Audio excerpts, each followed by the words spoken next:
evening. Welcome to The Next Word. I'm your host, Chris Warnke, and tonight we have a very special guest. We have Steve Simbert, who is a soon-to-be author.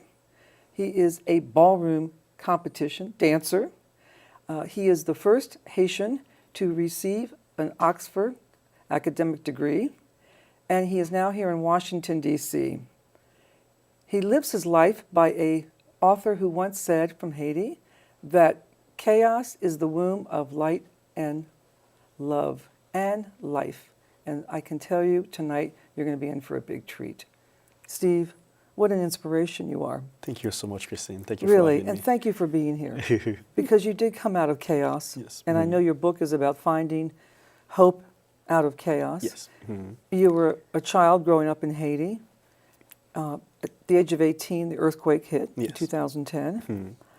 And you made your way to the United States. I did. You went to Georgetown University. For my undergrad. And from there, I guess you excelled, and you went on to Oxford. Thank you. Which is really impressive. So you're the first Haitian to actually go to Oxford, and you have a degree to in earn in master policy. Exactly, Right. a master of public policy. At Oxford, Exactly. which is very impressive. Thank you. So and now you're writing your book. Yes, I am. Yes. And so the book that I recently wrote the title is Finding Hope in Chaos. Right. And the purpose of it is to inspire young people to pursue their dreams and realize their full potential. And that's what it's about. That's what it's about. Because you were a foster child, I correct? yeah. So your aunt raised you, or? So where I was raised, it was like a foster home, a sort of village. Right. So my grandmother, she could not raise my mom and my auntie.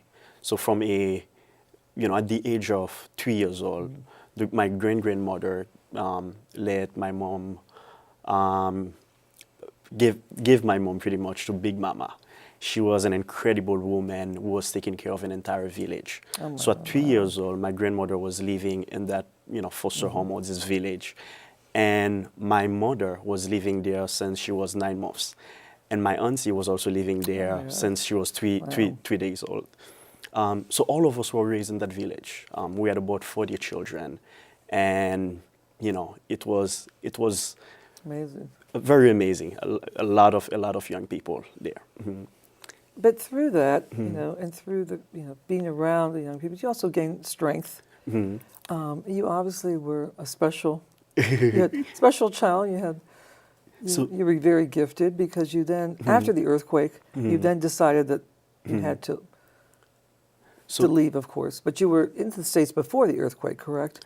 So what happened, I was, my mom and my dad were not really together. Right. So my mom, I was raised by a single mom. So she was also living in the foster home in a very tiny room with me and my twin brother. I have a twin brother as well. Oh, you do? Yes. And life was very difficult. I can imagine. My mother was, when she was raising us, she was getting paid about $40 per month. So imagine, it's when now I'm thinking back about our living situation. But I never knew how it was. I was always a skinny kid with a happy smile on his face. Whenever I see anyone, always smile. So pretty much that was my background, being in the foster home. And then from there, I was in the United States with my dad, who allowed us to stay with him for 2 years. Then he sent us to Haiti. Back to Haiti. Yeah, back to Haiti, and confiscated our passport. So we stayed there for, until the earthquake happened. Yes. Yeah. And then, after the earthquake, which was total chaos. Yeah, it was. To say the least. I'm happy to share a little bit more about, Yes. So with the earthquake, there was an American writer who came to our school. His name was David Barron, sharing with us about the importance of education, why we needed to stay in school. I remember that in your book. Yeah. And so I have a tendency, whenever there is a speaker that speak, I speak with them afterward, ask them, tell them about me, how inspired I am with their talk, and ask them if he could help me with my SAT writing section. Wow. And he agreed to tutor me. So that's when the earthquake happened. I was with him. When the earthquake happened? No, the earthquake happened the next day. Oh, the next day. So I met with him the next day so he could help me with my SAT writing section. And right after I finished writing an essay based on the Chinese proverb, in crisis, cleverness is born. Right. And right. that's when the earthquake happened. Really? Yeah. Oh, wow. That's About 4:53. amazing. Yeah. And you know, You had everything. written this. Yeah, I finished writing my essay right after Wow. I finished. It happened. So I was with him the entire time. You know, it was now my turn. He was helping me. He was so nice to help me. So it was now my turn to give back, and I stayed with him for 1 week. And you know, all of us Wow. we stayed in the background of, you know, the place that we were starting our own community and help each other. So then afterward, I had the opportunity to come to the United States. And you came to Georgetown University, correct? No, at first I was in a school in Miami, a very small school. Okay. You know, back then my English was very poor. Right. and then so there was the Congressional Black Caucus Foundation that came to my school in Miami, and I applied for their The you know, the scholarships? scholarship exactly. So I moved to Washington D.C. To intern for the Congressional Black Caucus Foundation with Congressman R.C. Hastings from Florida. Oh, wow. Yeah. And I was just blown away. You know, for me, my perception of Washington, D.C. was Miami. But I was completely wrong when I got here. You know, young people dressing nice, sharp. Yes. And I wanted to stay in the city. And I thought it could give me the opportunity to pursue my American dream. That is, and at that point, you were 18, 19? And then At that point, so I came in after the earthquake, I was 18 years old. 2010. So it was 2 years afterward. I would say I was about 20 years old when I transferred here. And I transferred to amazing. Georgetown. Wow, that's just remarkable. Yeah. And you got your degree at Georgetown? I got my degree in government. In government. In government from Georgetown. Yeah.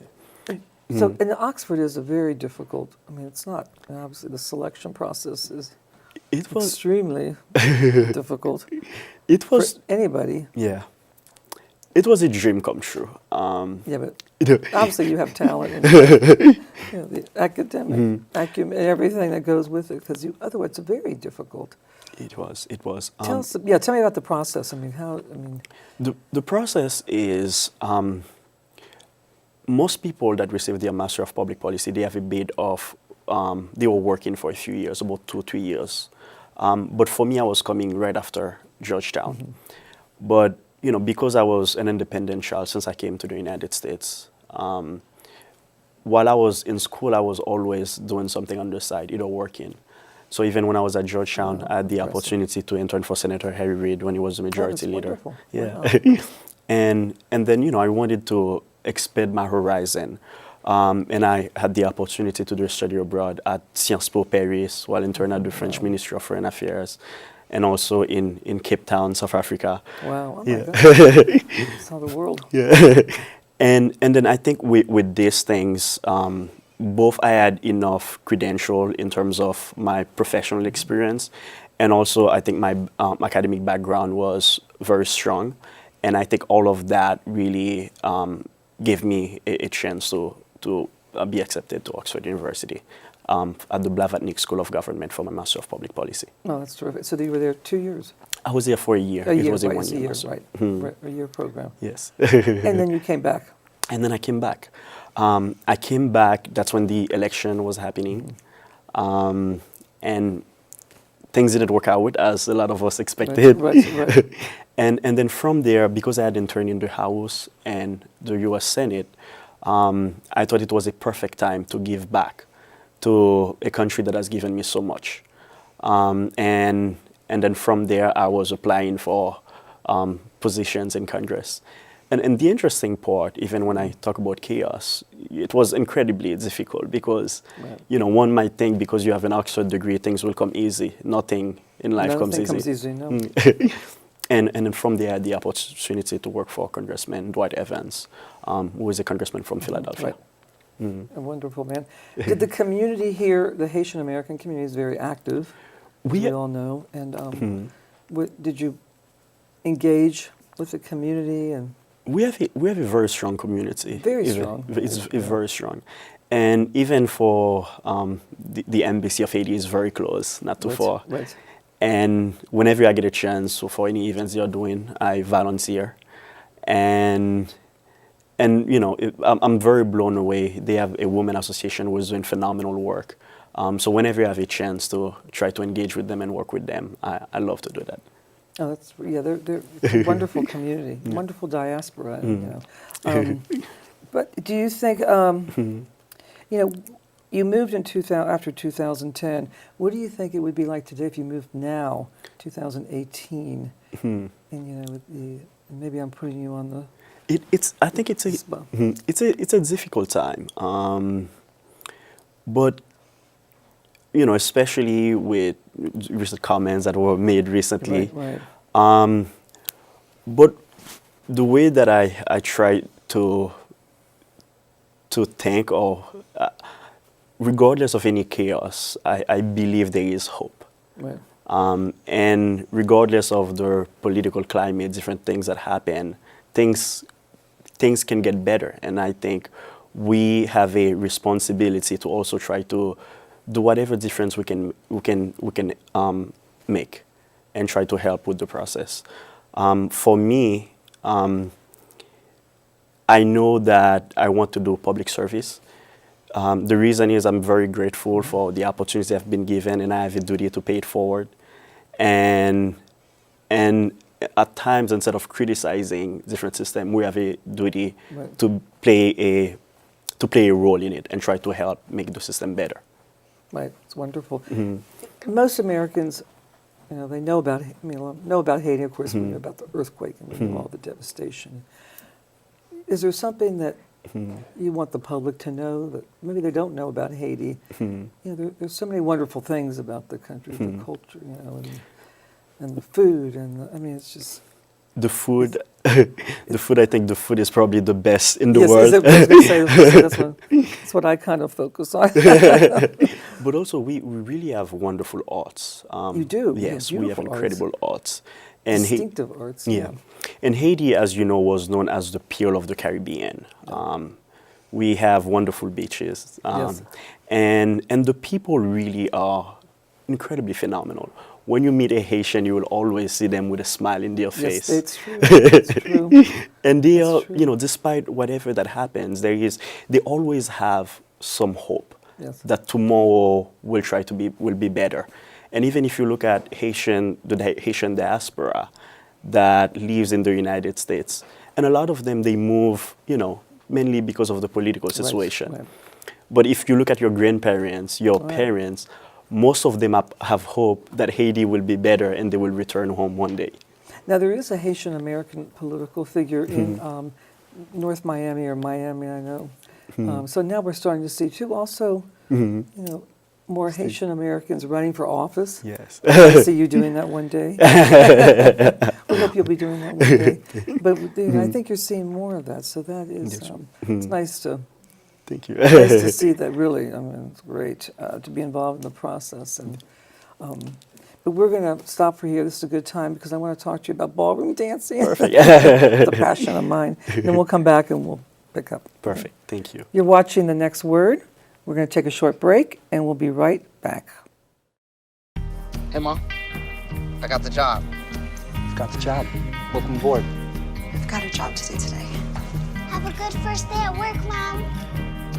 Donate to Goodwill. Help provide job training in your community. Welcome back. I'm your host, Chris Warnke, and tonight we're having a conversation with Steve Simbert, who is going to be releasing his book, Finding Hope Out of Chaos. Steve is the Haitian American now living here in the United States and came here right after the earthquake in Haiti in 2010. And what an ordeal. But out of chaos comes hope. Always. Always. And you know, I look at you. You know, you're a young man, and you know, you give so many other people hope as well. And really, it's something that people back in Haiti can see. People like yourself, and say, you know, this is look what's happening, and look what the impact you're making here in this country. And you did come out of a totally devastating, you know, incredible, catastrophic, you know, situation back in 2010. I mean, it reverberated for years. I mean, it's we still talk about the earthquake in Haiti. When you think about it, I know there's a lot of still rebuilding that hasn't happened. But as a result of that, though, you have taken that total chaos and managed to put it into amazing practice with your life today. And so you're working for our U.S. government Yes. as a contractor. Yeah. Right? And yeah, good. go ahead. Yes, so now I'm working as a contractor for the Department of Defense, specifically the Department of Navy. Oh, great. And it's really amazing work that they do. It is. yeah. The Navy's amazing. Yeah. But in terms of, the book, Finding Hope in Chaos, I'm sorry. No, go ahead. Just talk about it because it's going to be coming out soon, hopefully. The goal really, and what I'm trying to achieve with it, all of us have our own struggle, our own chaos, and especially young people, Right. When I think about my young Haitian brothers and sisters, or even any American people, young Americans, I think we live in a time where a lot of people might question the future, and they might think that the future might be worse, that things are not getting better, and especially, you have some young people, when you look at the zip code that they are born in, they may not see any way out of poverty. Right. But I think that there is always hope, and I always say that. And when you look at your own chaos, your own difficulty, it's almost like there is some kind of light in it. But you really have to dig deeper and to try to see how you can make your own difficulty and how you can overcome it. Right. Because all Be of us... grateful for that. Exactly. Difficult. And almost like all of us, we have our own fears, right? And how can we try to face our own fear and try to conquer it? Right. And what I'm trying to do with this book is really, sharing my story with other young people that, when they question their intelligence or whatever they are doing, and what I can tell them or share with them is they can overcome their own crisis. And that's what I'm trying to do. And give them that confidence. Exactly. Because that's lacking. Oh, yeah. Confidence is lacking. That's true. And you certainly in the Washington metropolitan area, there's so many young people that would really appreciate your words and be hopeful. Yeah. I mean, you have, because whether they're a lot of them come are in poverty today. We have pockets all over. You know.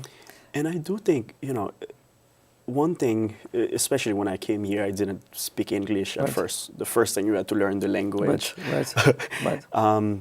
Wish we could speak French. I actually wish I could speak French. And at first, it always seems very difficult. It seems scary and daunting, but you cannot give up. You just cannot give up.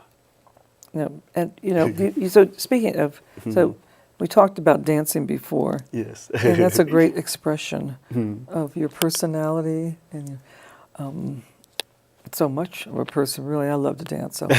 So you got involved in ballroom dancing, and you compete. Yes, I do. I can see why you're probably very good at it. In dancing, actually, I learned so much about life from dancing. One might say that it's just dancing, having fun. Sure, there is that to it, but at the same time, especially when you do competitive ballroom, you need to have discipline, just like everything that you do, right? Even when at times after work you're tired, you have to dance. Yes. And when you have someone that depends on you, like your own dance partner, you always have to show up, and you always have to try your best. And one, it's a great way to exercise. Right. And I really highly recommend for anyone, if you're looking for a habit, you should consider dancing. And it makes you happy. It makes you very happy. It makes you very happy. Oh my God! I mean, it's wonderful. I'd love to do. I mean, Do you do ballroom or? Well, no.